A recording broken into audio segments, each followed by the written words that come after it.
Good afternoon and welcome to Pittsburgh City Council's Cablecast Post Agenda on the Climate Action Plan for March 10th, 2026. And although we do not have any council members with us yet, I'm sure we will be joined shortly by other council members. We will start with an introduction from our invited guests. We have Yvette Mongola-Winston, Director of the Department of City Planning, and Flora Marion, Assistant Director of Sustainability and Resilience in the Department of City Planning. Welcome, and I'll turn it over to the two of you to introduce yourselves and for a brief presentation. Thank you, Councilwoman Strasburger, and thank you for having us this afternoon to share the work we've been doing around climate and resiliency the last couple years.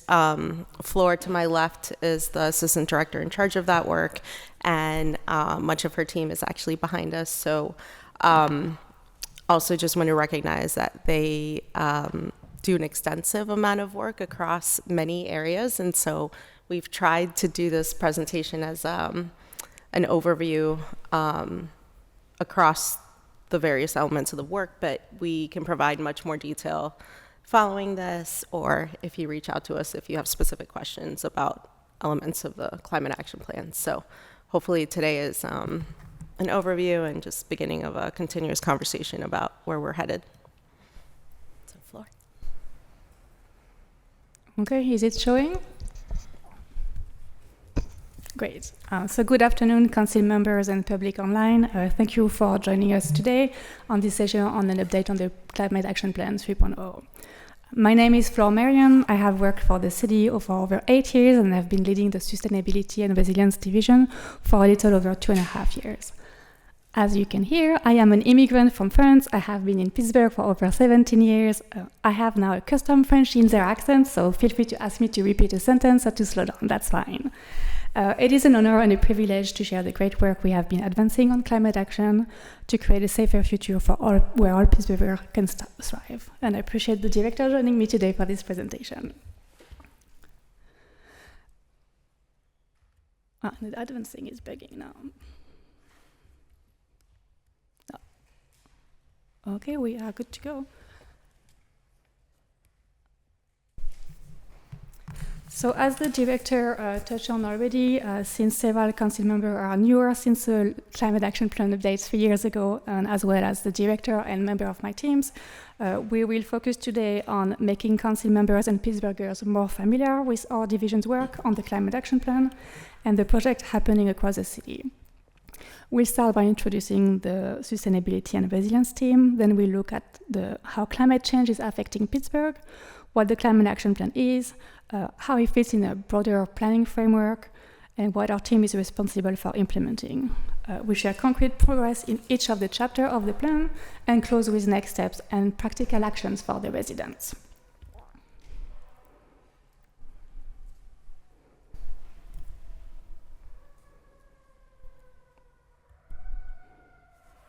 I'm only moved once, so there is just a delay. Tape delay.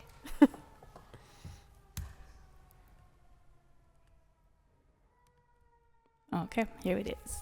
It's good. It's going to force me to be slow when I present, so it's all good. So who is leading climate action in Pittsburgh? Well, since our department's strategic plan in 2024, climate justice is a core value of the department. So the answer to this question is all of us at DCP. My team is surrounded by many talented colleagues, and we value the collaboration with them. Specifically, we have a core team focused on sustainability and resilience.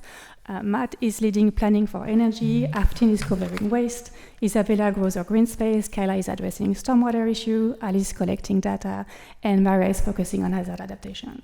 Together, we advance the city's strategy for environmental protection, climate mitigation and adaptation, and addressing hazards that disproportionately affect our vulnerable communities.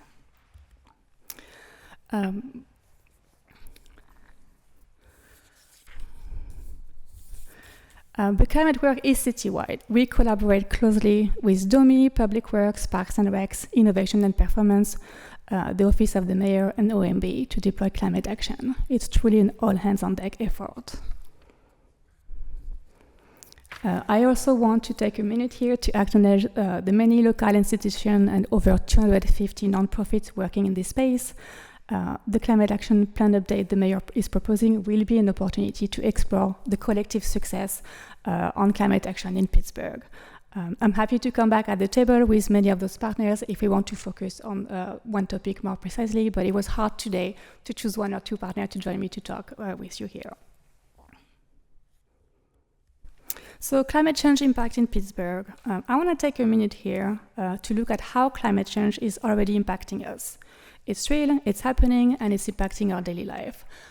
This is a picture of the April 29th windstorm that really impacting Pittsburgh severely last year. The impacts are here. Precipitation are getting more intense. In fact, they are almost 30% more intense than in the 70s. This picture down here is from just this Saturday. I don't know if you remember, the day started really beautifully with sunshine and warm temperature, and then we had a downpour in the afternoon. And this intensity is just happening more and more. Similarly, we still have very intense snowfall, but overall, you can see the trend line on the snow chart on the top right corner. It's snowing less and less. There is less snow coverage in Pittsburgh. In fact, as I mentioned, I've been here for 17 years, coming from France, and I remember being surprised by how long the winter were. The snow was falling, and there was snow on the floor for several weeks in a row. We've not really seen snow staying over winter in several years now. And that's because the temperatures are rising. In Pittsburgh, they are 3.4 Fahrenheit warmer now than they were in the 70s. You will also notice that it's staying warmer deeper into the fall. Summer heat is lingering. And the nights are less cold. There's 17 less nights that are freezing night in Pittsburgh. This last chart is showing you that winter, the blue column, is a season that is really warming the most by 5 Fahrenheit, but you can see that spring, fall, and summer are also warmer than before. So all of these changes are increasing the risk of hazard, frequency, and magnitudes. Sorry, the legend is a little small here, but the first chart is a number of tornadoes by decade. And you can see clearly that the last column sees a huge spike in tornadoes, and this is only for 2020-24. So the decade is not over yet, and yet we are surpassing the averages of the decades in the past. The next chart in grid is flood count. You can see those also trending higher. We have river flooding, but we also have flash flooding risk in Pittsburgh. And then finally, all of these changes are impacting our slopes. Our risk of landslide are increasing. This is our 5-year average expenditure for the last 15 years. And you can see here again that we're spending more and more to address landslide.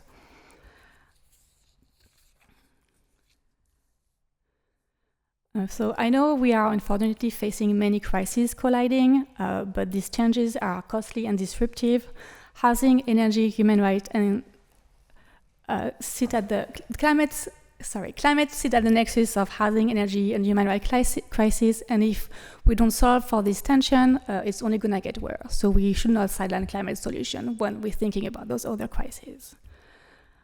I also want to bring to your attention that the American public overwhelmingly support climate solutions. The complicated first chart in black and white is a chart from Nature, and you can see the lighter color dot is actual support for narrative supporting climate solutions, and the darker color dots are both what the public perceive their peer to think and what policymakers perceive support to be for climate action.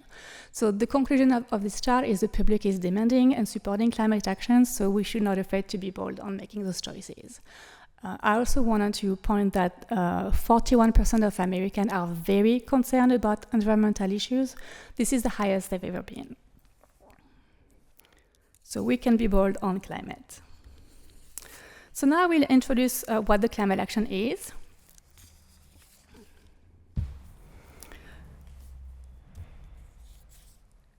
Sorry, I am turning my pages here. So the Climate Action Plan 3.0 is our roadmap for reducing our greenhouse gas emission and improving Pittsburgh's overall resilience, health, and quality of life. It was adopted by Council in 2018. It's a guiding document for decision-making. It is organized in 7 chapters. GHG inventory, energy, building efficiency, transportation and land use, waste, food and urban agriculture, and ecosystem. So this is a heavy slide, sorry about that. This highlights the primary goals of each of the chapter. So we want to be tracking our data annually. We want to reduce our emission by 50% by 2030. We would like to power the city with 100% clean electricity by 2030, reduce energy and water consumption by 50% by 2030.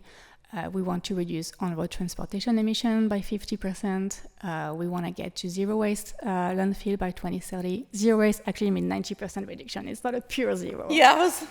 And we want to improve our local food system, and our goal is to increase our carbon sequestration. So now I want to focus a little bit on how this plan relates to the other local plans. Like I mentioned, the plan was adopted in 2018, and since then the city has issued reports and plans to build on some of the strategy listed in the climate action plan. So we have taken a deeper dive on specific topics to address climate action. I also want to point out that the state, SPC and PRT also passed a climate action plan in 2024, with some of them having net zero goal by 2050 or 2045. So this is great context that we should leverage when we do our climate action update. Those plans were passed in 2024. There is also a lot of local planning effort happening right now this year. The city has plans, the county has some plans, and SPC also released the final climate action plan. Those efforts should wrap up this year, so there will be a great opportunity to leverage the findings, both from engagement and recommendations to leverage in our next update. So now we'll dive into the role of the Sustainability and Resilience Division specifically. So our mission is to advance Pittsburgh's vision for environmental protection, climate change mitigation and adaptation, develop strategies to address the impact of climate hazard on vulnerable residents and communities. We're currently focusing on renewable energy, energy efficiency, EVs, greenways, stormwater, compost, and adaptation. And how do we do that? Where we listen to our communities and to our teams. We do some research either internally, working with our local university, or getting technical assistance. We develop plans, either implementation strategy or funding strategy. We help implementations, and then we also amplify. We go back to our communities to share the successes. We also share them regionally with other partners and nationally, so we can learn from each other. I want to highlight some of the partnership and collaboration we've had started by the chapter. So in food and urban agriculture, we work with Parks and Recs, and we helped improve the Adopt a Lot program. In the ecosystem chapter, we work with Public Works, Environmental Services, Real Estate and Finance, the Office of Emergency Hazard Management, and Pittsburgh Water. On energy, we work on benchmarking with the building owners. We work with Public Works on utility management, and we work with 26 partners with WIPEC. For buildings, we help Public Works, and we do some benchmarking. We report our data to many partners. We work on different projects on transportation with PRT, DOMI, and PPA. And then I can see. And on waste, we work mostly with Environmental Services and with Connect. Here is a map of the engagement that the team has done just in 2024 and up to today. As you can see on this map, there is pins almost everywhere in Pittsburgh. We've engaged with your communities on climate action all year long. Climate is not avoiding anybody, and every Pittsburgher is impacted by climate change. So now I want to dive on the progress the team has done on the climate action plan. This section is structured with the title of the chapter, the primary goal of the chapter, and then one of the strategy that the project is linked to is highlighted in blue. So while we have not reported annually on our GHG inventory up until now, we recently gained access to Clearview 2.0, which is an interactive dashboard online. You can find it on our webpage, and this tool will make it easier for us to track our emissions. So we're very hopeful to be able to report annually going forward. In fact, we sent data requests to our utilities and transportation partner to get the data, and we're actively engaging with many of them, so we're hoping to get some information back to you next month. It's been unfortunately difficult to get information from the gas utilities, and we would love to work with you if you have any suggestion on making this happen. So we collect this data to share it back with our public, but we also use it to benchmark against our peer. So we share it with the CDP or ICEEE to obtain score annually. We recently joined a Lead for Cities at the beginning of last year. It was a one-year program for us to report more in depth on our policies and programs.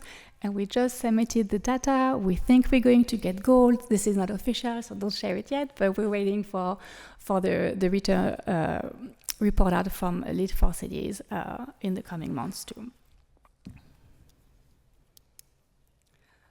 With regards to energy generation and distribution, I want to highlight two projects. The Western Pennsylvania Energy Consortium.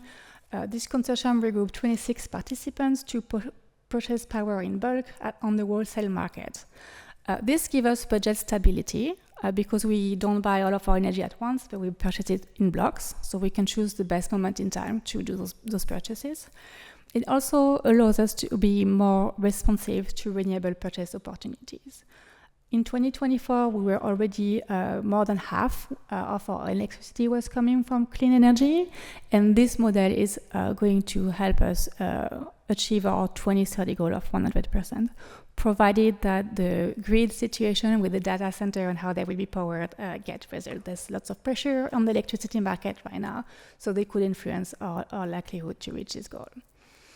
So meanwhile, we are also investigating installing solar panels on city facilities. We're specifically looking at the forestry divisions to put ground-mounted panels.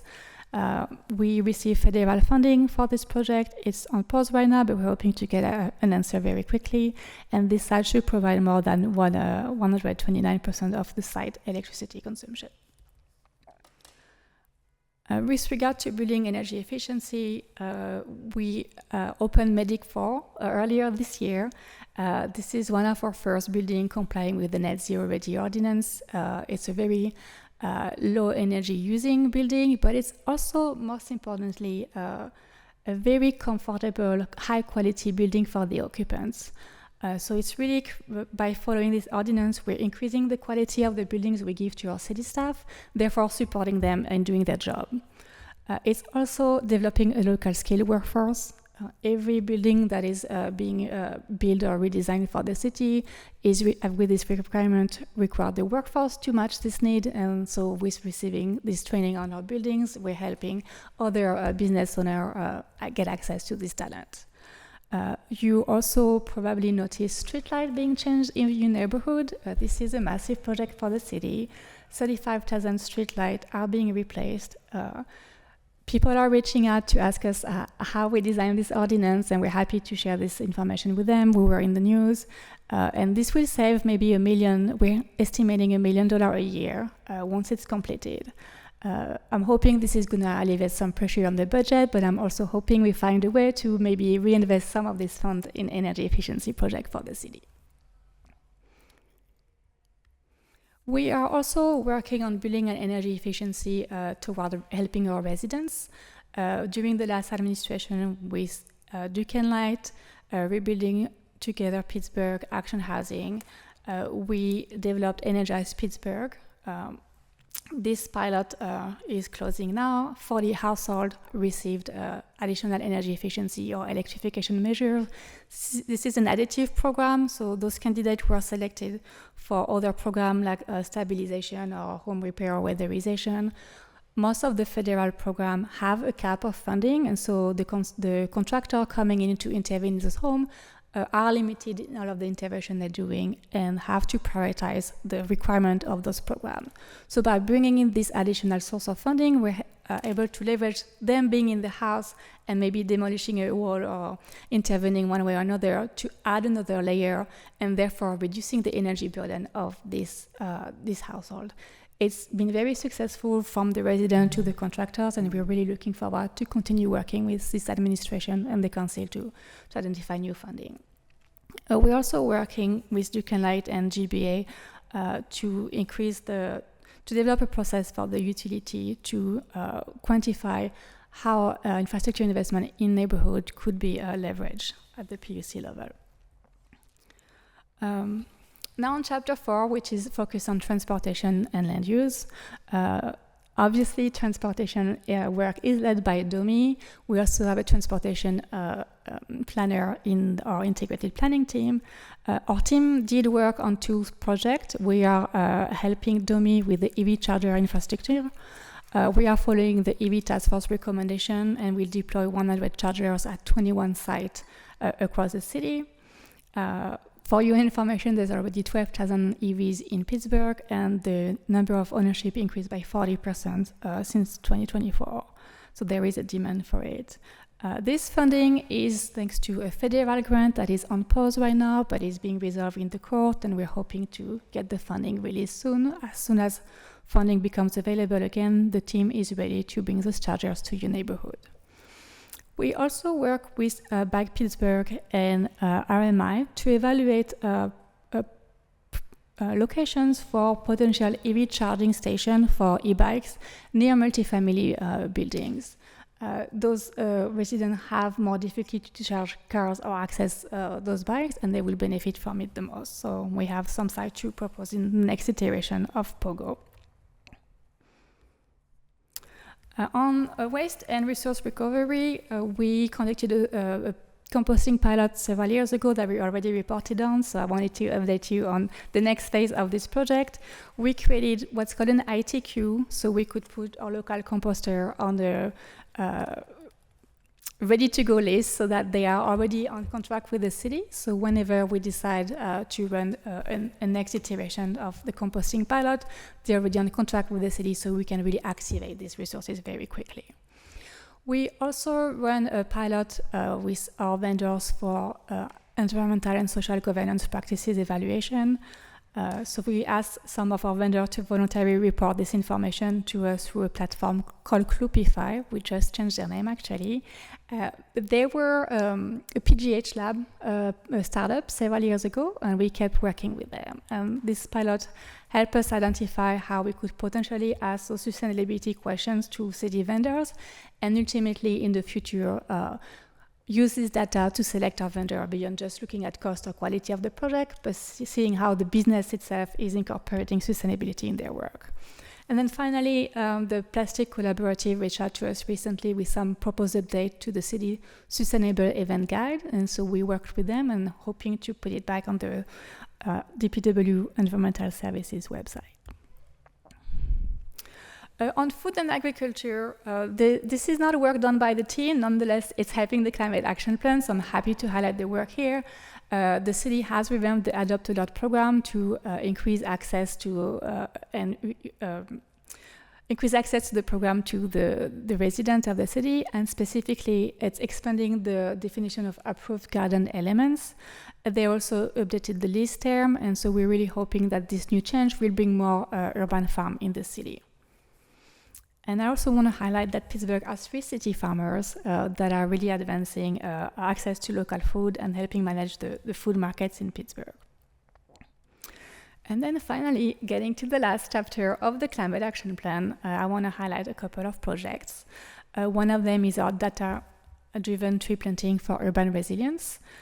So we created a data-driven, replicable approach focused on implementing a tree planting program that increases the tree canopy where it is the most needed in the city, and is fostering long-term community care and maintenance of the trees. So this tree canopy strategy maximizes climate resilience benefit to the community that are the most vulnerable. With this grant funding, we were able to deploy the strategy on 5 sites, and we planted 148 trees there. What is really special with this project is that we had funding to really do strong public engagement, and those tree planting events turned into block party. There was music, food truck, the community coming together with city staff to plant those trees, and it really made climate action really concrete for this neighborhood. In fact, the team is looking forward to go back in the spring while the trees are budding to see how the neighborhood has been transformed by those pilots. This project is such a leading project that we received an award, a Smart City Award, just last week. We also worked on the Greenway expansion over the last year. So the city has over 10,000 city-owned vacant parcels that were saved for study. Some of them have been in the system for 40 years. And so by analyzing those parcels carefully, we were able to release 7,000 of them back to the market, but also identify 3,000 of them that should not be put on the market and should be preserved for greenways. By doing so, we're reducing risk to properties and we're increasing recreational areas for Pittsburghers. And last but not least, we worked with Water No Alliance to develop a framework for green infrastructure deployment.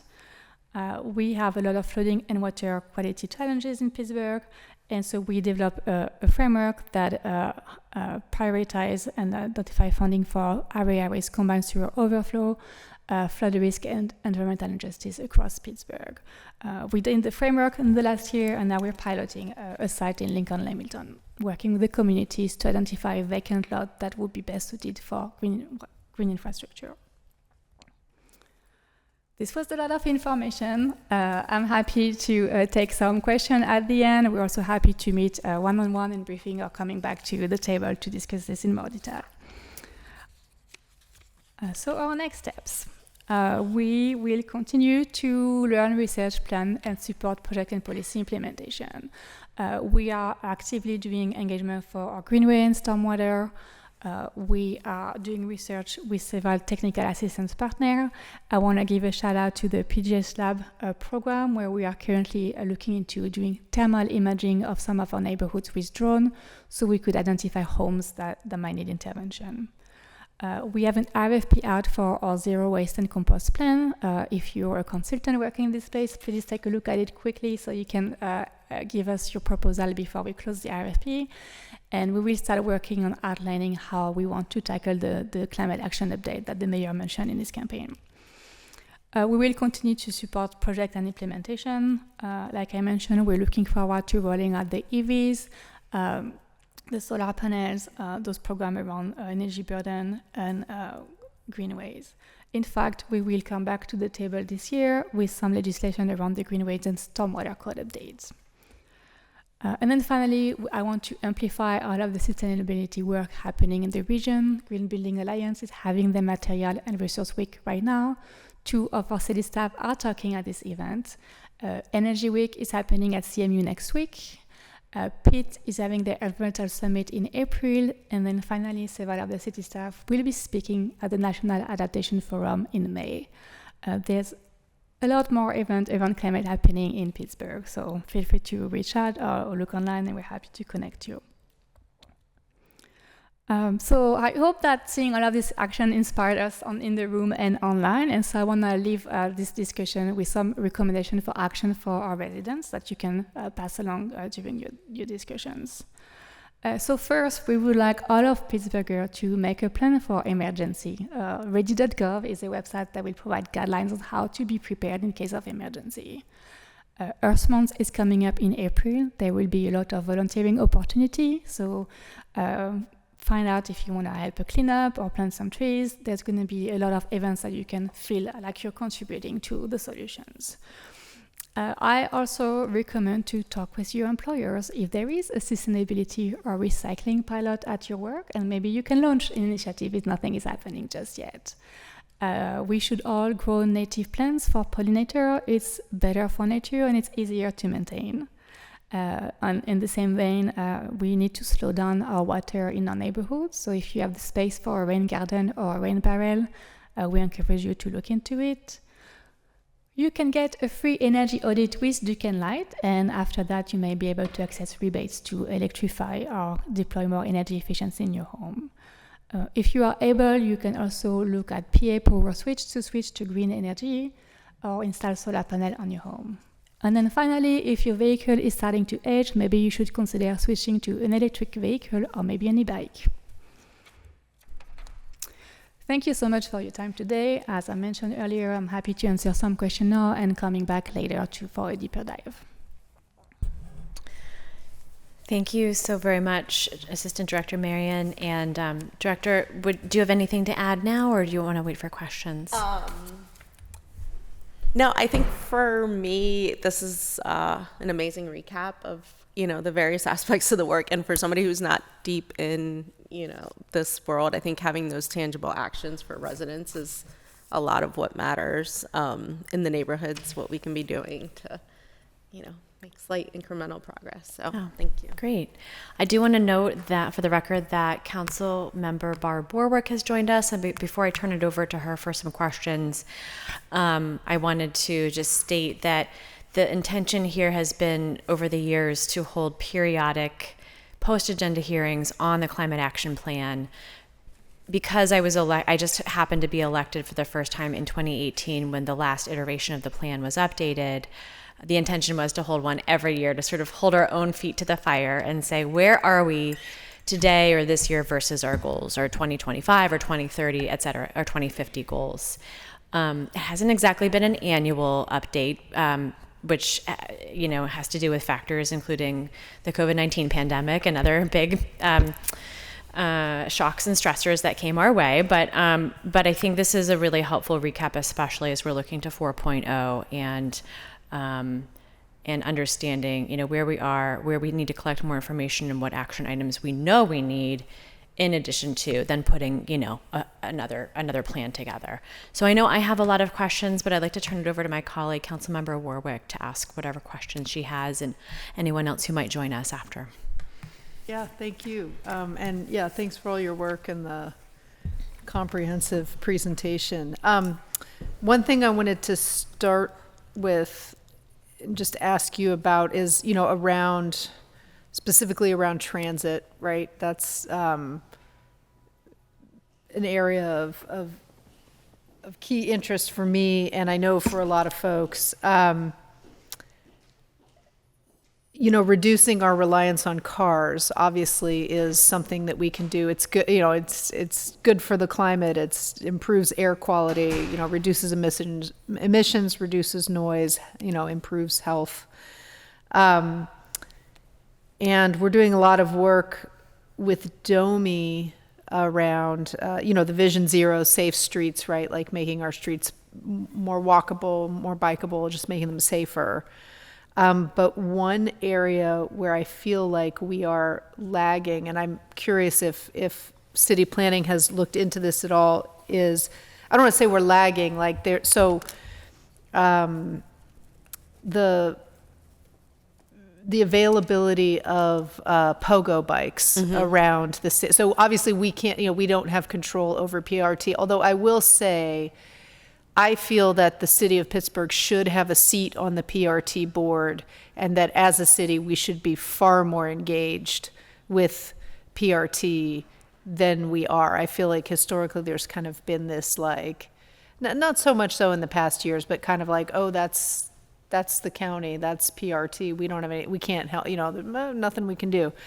But so aside from the partnership with PRT, recently AHN announced that it was pulling their support for the pogo bikes. They are giving them a little bit of a runway of about a year, but still, that's very disappointing. And I am a firm believer those bikes, now that they're e-bikes for the most part, are so popular, and over the years I have seen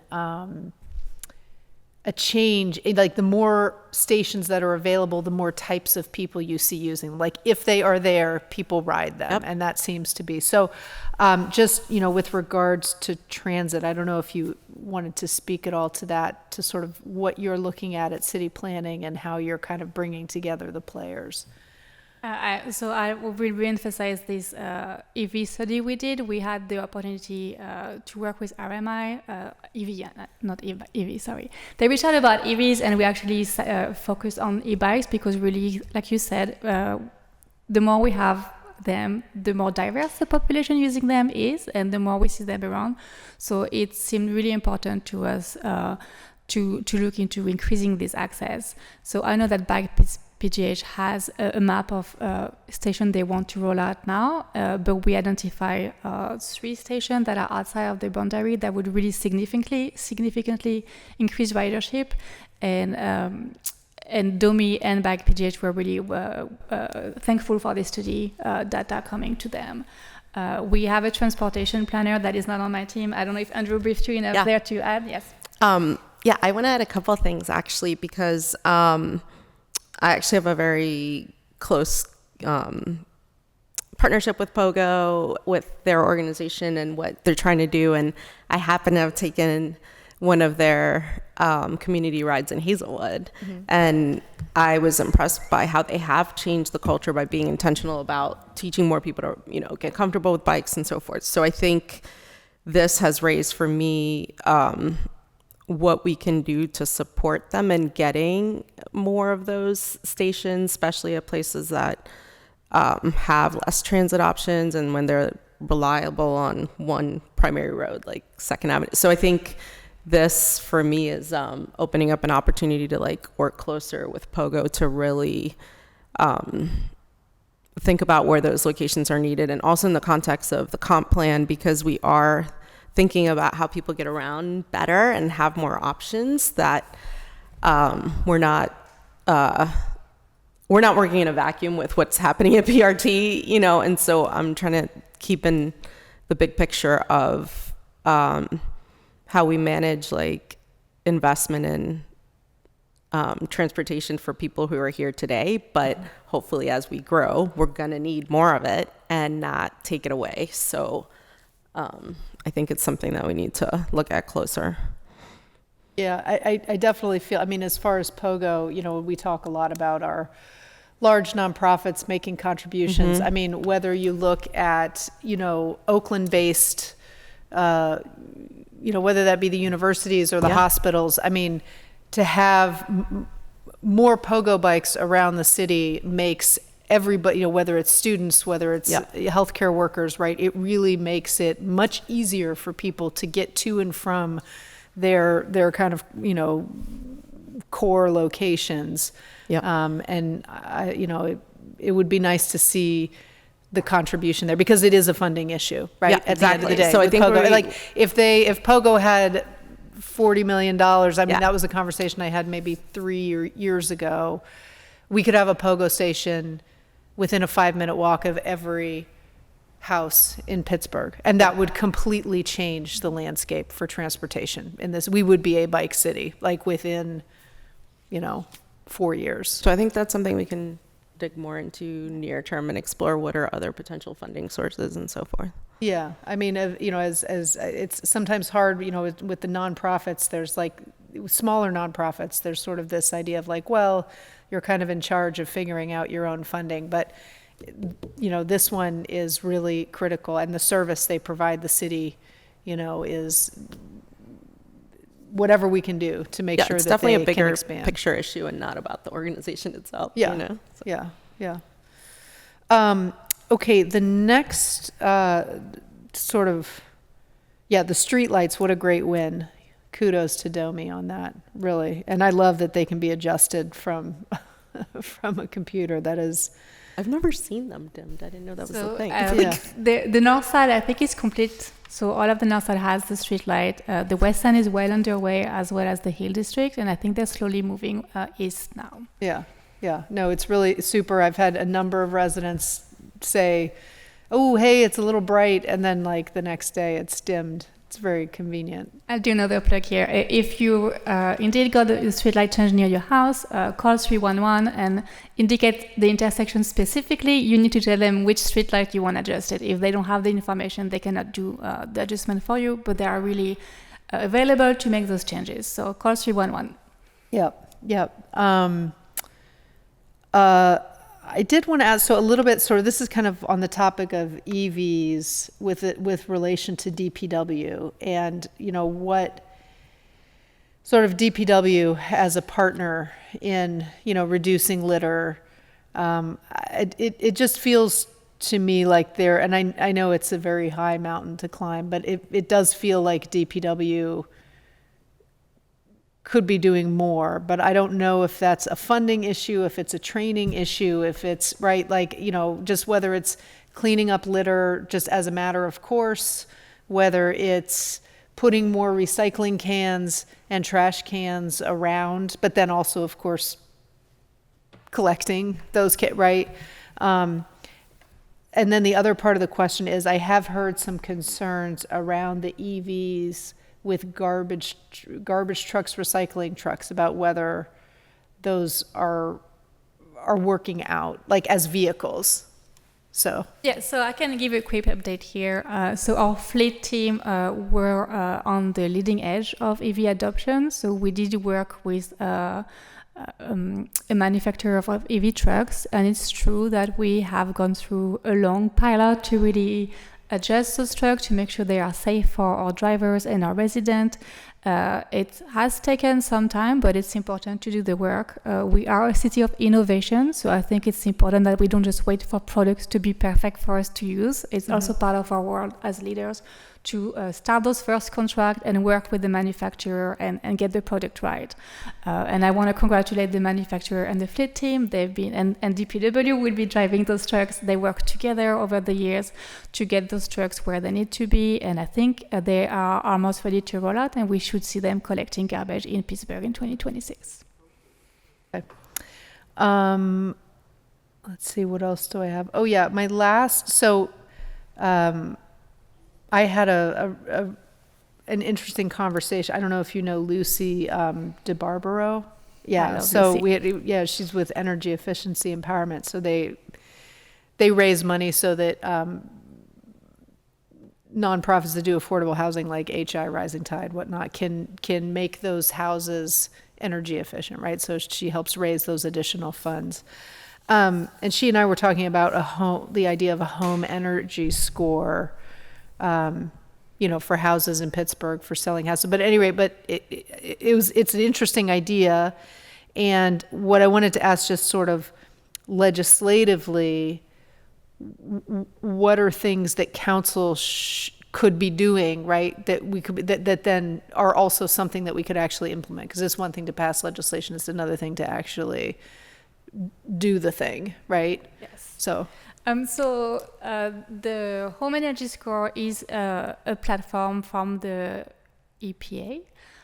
So it's a federal tool. So with the current context, it's difficult to know if these resources will stay available, but this has been developed many years ago.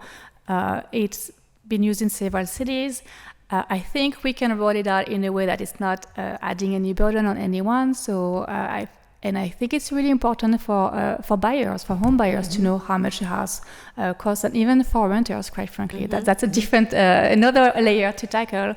But utility bills are getting higher, and people should have the information before they sign a lease or buy a house to what they should be expecting to be spending in heating and cooling that house.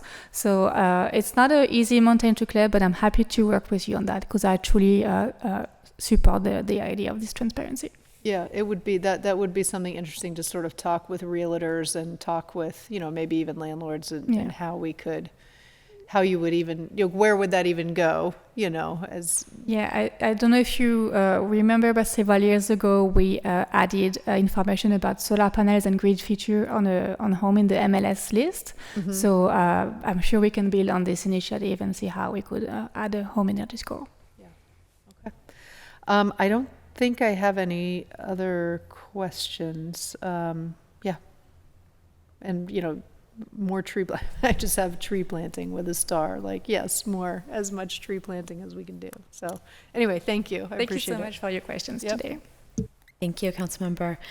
And I have a few questions as well. I'll start with, this is clearly a plan that we are implementing and working on. Can you just, for those who are curious about how this fits into our yet to be finished comprehensive plan, sequencing, Yes. integrated, Yes. external to that, how it talks and relates to that. Yes. I will start and then look to Flora for additional detail. Our proposed approach, and I think was always an understanding that the comp plan would lay the groundwork for updating the climate action plan. So that is still, and I wanted to say this actually after you made your opening remarks, that moving forward, it's our intention to do these updates once a year, definitely. Right. And part of that will be, as there are comp plan moments about the specific topic, also opportunities to engage on that. So it is our intention that once there's a way forward on the comp plan financially, that the next stage is working on a proposed land use plan and recommended policies. Those recommended policies will help inform the launching of updating the climate action plan. And our hopeful timeline is this spring into summer, and having a completed plan that goes to Planning Commission late summer, early fall. And so the hope would be that if we can achieve that timeline, then we would have the comp plan groundwork, and then the climate action plan would follow immediately thereafter, or a short time after. Yes, the climate action plan can really rely on the public engagement information collected during the comprehensive plan process. The public doesn't care if we ask them for resiliency for 5 years or 20 years ahead. They already share their concerns, so we have all of this valuable information. So we will leverage that for the climate action plan update. And we should offer one more thing too, that there is I'm not sure how familiar or how much you participated in the plan last year, which I obviously wasn't here, but there is a report of the state of sustainability and resilience in Pittsburgh, and we'd be happy to send that along, whatever makes sense, that captures a lot of the hard data, at least for context of what we know so far. Mm-hmm. So. Mm-hmm. Great. And so, I really appreciate that you're not going to try to then mine the exact same information from the same people in a separate process when they've already attended these meetings and whatnot. That said, I want to make sure to ask, how is city planning at large, our engagement specialists, and sustainability and resilience as we're developing plans, ensuring that those who are most impacted, for whom social determinants of health are felt most acutely, for whom environmental justice is sort of the most pertinent, that those community members and voices are at the table, are being heard? So it is my hope, in the way that we've been designing a proposed way forward on our engagement to the finish line here to get a comprehensive plan, that we are integrating those voices now. And there is specifically a sustainability and resilience working group, let's say, which had certain, community organizations, members, other types of agencies participating in that. It is to flesh that out now and to get that participation, to ensure we're getting the broadest interest at the table, so that they are on board as soon as we get restarted, to work through the recommendations and make sure we're not missing anything. Because at the end of the day, part of this process is going to be identifying metrics by which we're measuring progress, which will be captured in a digital dashboard. So in my ideal world, this sustainability working group has the right parties involved in these last 6 months, so that as we identify metrics, we are choosing metrics that are really the tangible things we want to measure progress on, and so that it can really be a tool for tracking change and also making decisions over time. So, and I would love to get your feedback on, just making sure that we have the right voices at the table. So, terrific. I will add to that both the tree planting project and the rain reclaim green infrastructure project have a very strong focus on our vulnerable community. So those frameworks have been developed to make sure that we are addressing heat risk in those vulnerable areas the most, or the flooding risk in this neighborhood. At the same time, while we use data to identify the general areas on the city, we are actively going to the communities to identify the precise location. We are not coming and dictating. The data is saying this need to go there, so we'll make it happen. We don't do this type of work. We go to the community and tell them we think tree planting would be beneficial here. Where do you think it makes the most sense with your lived experience in this neighborhood? And those strategies have been very successful in those projects, and so it's our goal to continue doing that in the future. And that's really important too, because it's not just soliciting or mining information, it is actually then generative. It's actually giving something tangible while hopefully building trust. I don't know. We'll have to talk to the forestry team and see if the trust building is a co-benefit as well. But one would hope that then that engenders more sort of trust building with the city in the future for future planning, future activities, future projects, Definitely. understanding of what we're working on. Okay. And then also on the plan, there's so many different, as you illustrated, so many different climate action plans from the state to the SPC to the county. And is there a way that our next plan can sort of visualize or acknowledge these other plans and where they overlap and how ours is like embedded almost in that one, which is embedded in that one, so that someone like me who takes an interest in this, right, and I care, I'm probably not going to go read every single climate action plan out there. So I want to know how ours fits into theirs. Yes. So the new administration just started 2.5 months ago, so I think we want to dive more into detail on what specifically is the strategy we want to take for the climate action plan. However, my background is science and efficiency, so I truly have this intention of not wasting time or redoing any work and really grounding our next step in all of the stepping on lay around by our partners. And I agree with you that maybe mapping those strategies that are shared in all of those plans visually could be a way to really communicate to the public that we are all working in one direction. Maybe we'll take the lead and go further on some of those topics, but we really want to be aligning so that when we seek funding or when we start deploying strategy, they could almost be seamless between city, county, and the region. Like climate doesn't care about our legislative boundaries, our residents, so many people say they're from Pittsburgh, but they're from the region. So we really need to work together to improve conditions for everyone overall. Mm-hmm, mm-hmm.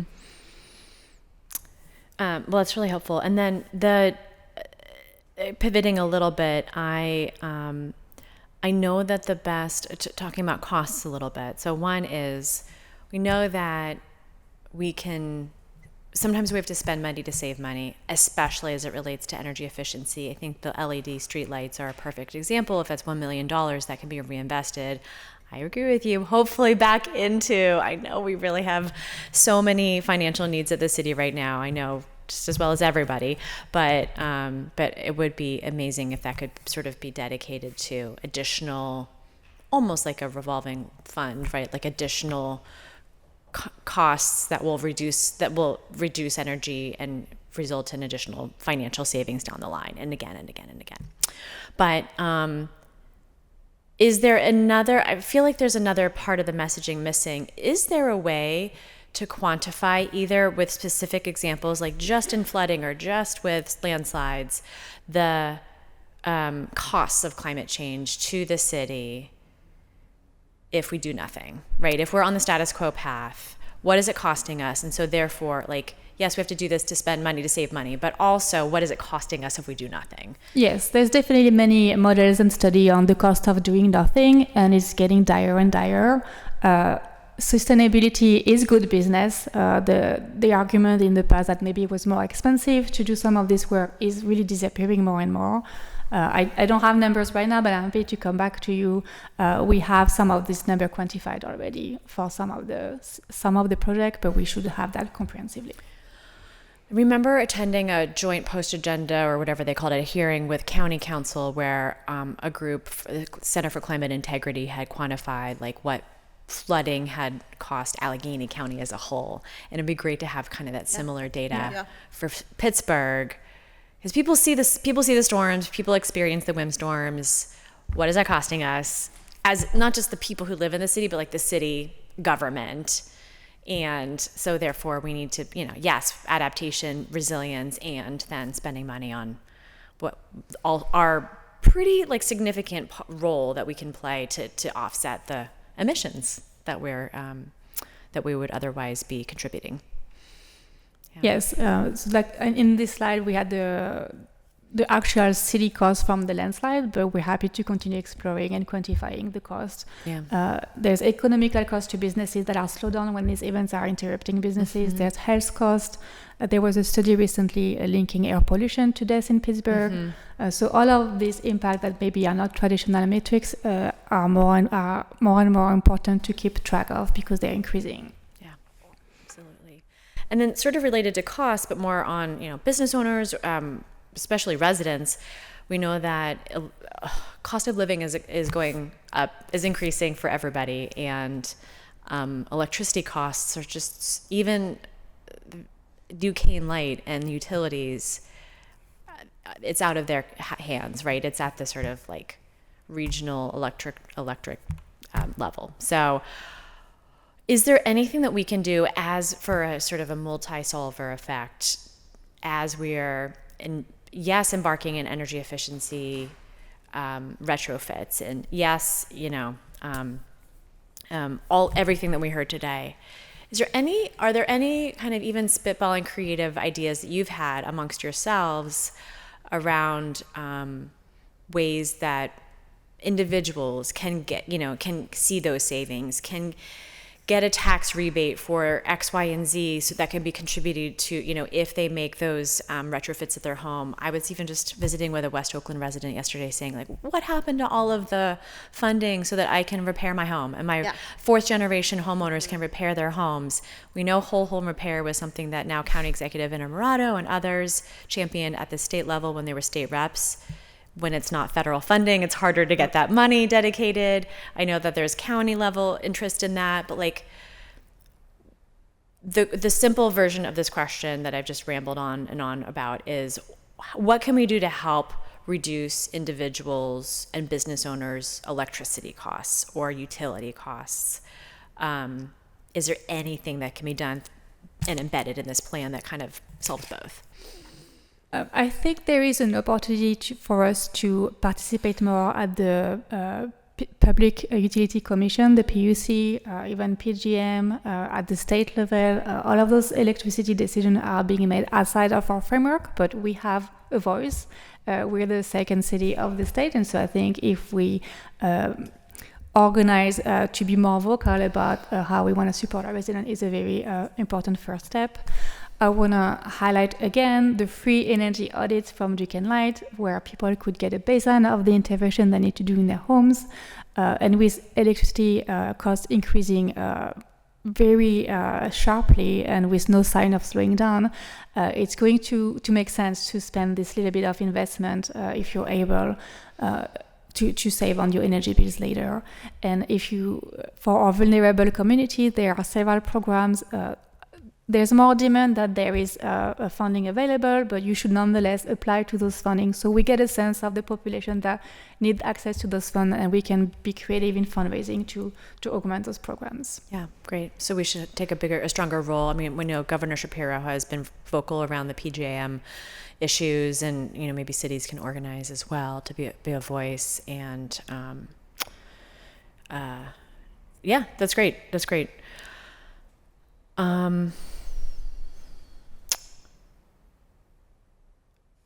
I think that the only other question I had was, what are our opportunities around our own city-owned buildings and city assets? So when I first joined the city, one of my first projects was an inventory of our buildings and a prioritization list, and how could we meet this 2030 goal. And the conclusion of that study was that we need to be retrofitting 15 buildings, was 5 years ago, that we need to retrofit 15 buildings a year to meet our 50% energy reduction goal by 2030. COVID happened, many events happen, so we are definitely not doing 15 buildings a year. So the chance of meeting our 2030 goal by 2030 are very slim. However, I do think we can very rapidly have a plan to make this happen. So by 2030, we are very confident. We identify the funding source, we identify the strategy so that we can tackle those buildings. One of example that I think would be really important for the city to tackle is one of our largest buildings is the one we're sitting in, the city building, city county building. It's a wonderful historical building. It's using a lot of energy. Our windows are leaking, or most of our light could be changed. There's other intervention that will benefit everybody, both for indoor quality and for energy savings. And if we could find a way to work with the county to leverage Guaranteed Energy Saving Act, which is a state act that allows us to do energy efficiency as a service, so that would not need tax funding from the taxpayers, would have the city and the county working together in the biggest building, so we could see significant energy saving on this building.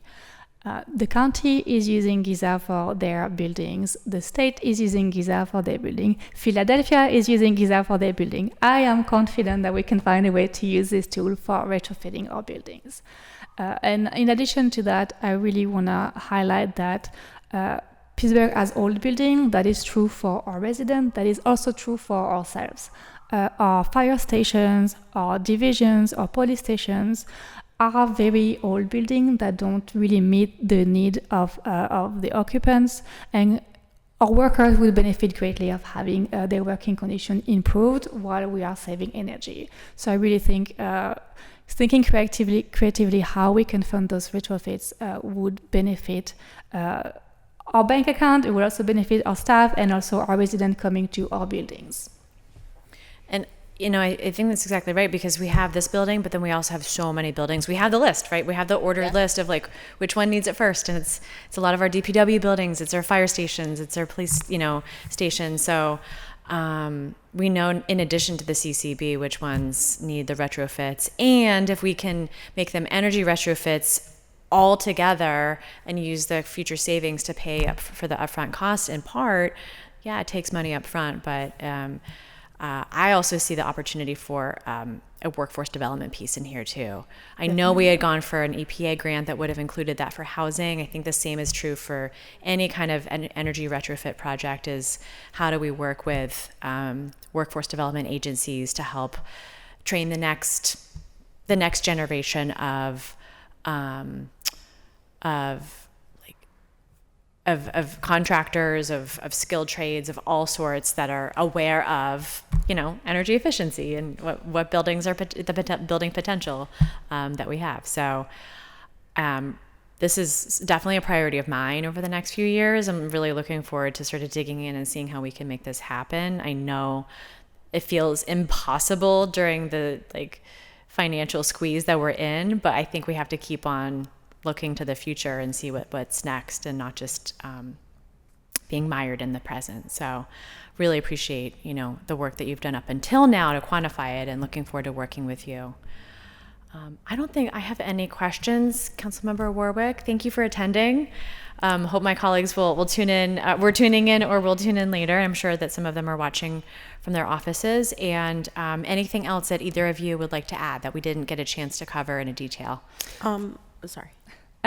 You just mentioned the financial squeeze, and so I want to take this opportunity to thank Council for not considering removing staff during those discussions, specifically the sustainability staff. I've lost peers in some of my network that lost their job because situation being difficult across the country. So we're truly grateful that Council recognized the importance of this work.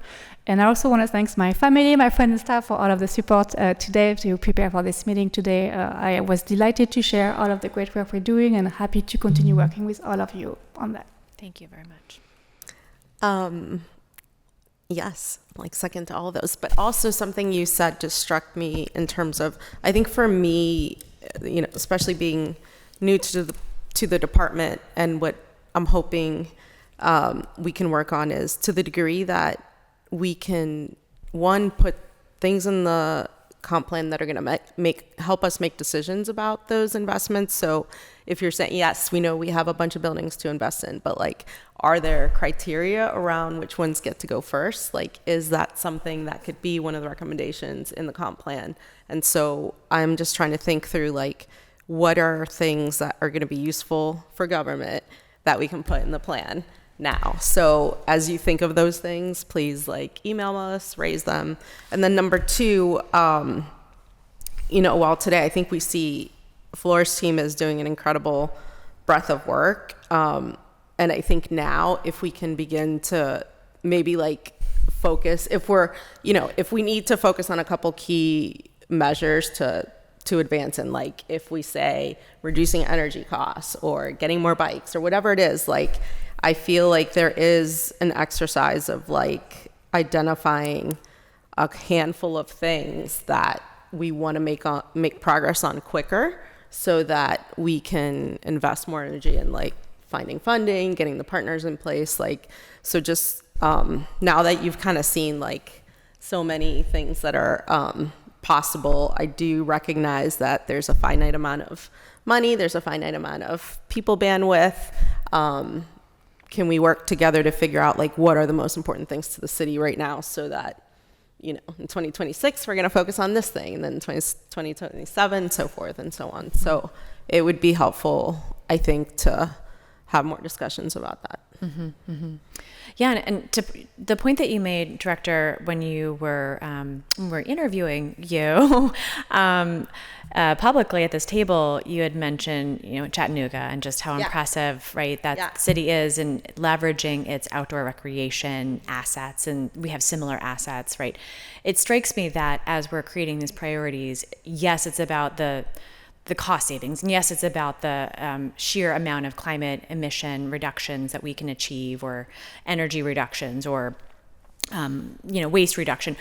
But also, it seems like the ones that are the biggest bang for the buck also have that sort of like tangible, publicly accessible component, whether it's a greenway that is now accessible.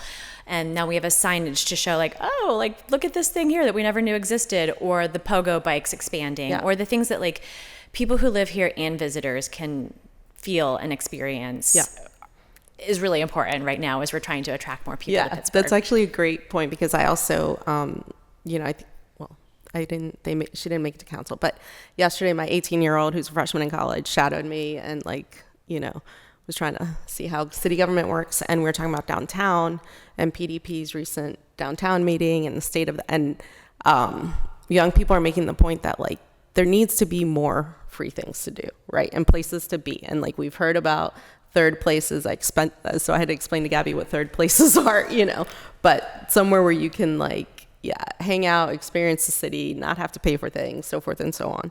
And so all of this work is, I think, helping to, is playing into that, even though it's not as obvious. And so a lot of these strategies are hopefully helping the bigger picture goals around revitalizing downtown and our neighborhoods. And but it just made me think of her, because I thought of, there was like two opens. She's like, there's nothing to do downtown, right? And for certain people. And so young people need places where they can hang out and experience nature and do fun things, so. Absolutely. All right.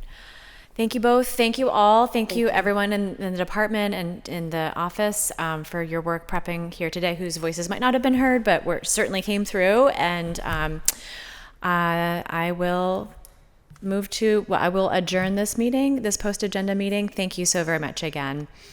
Thank you.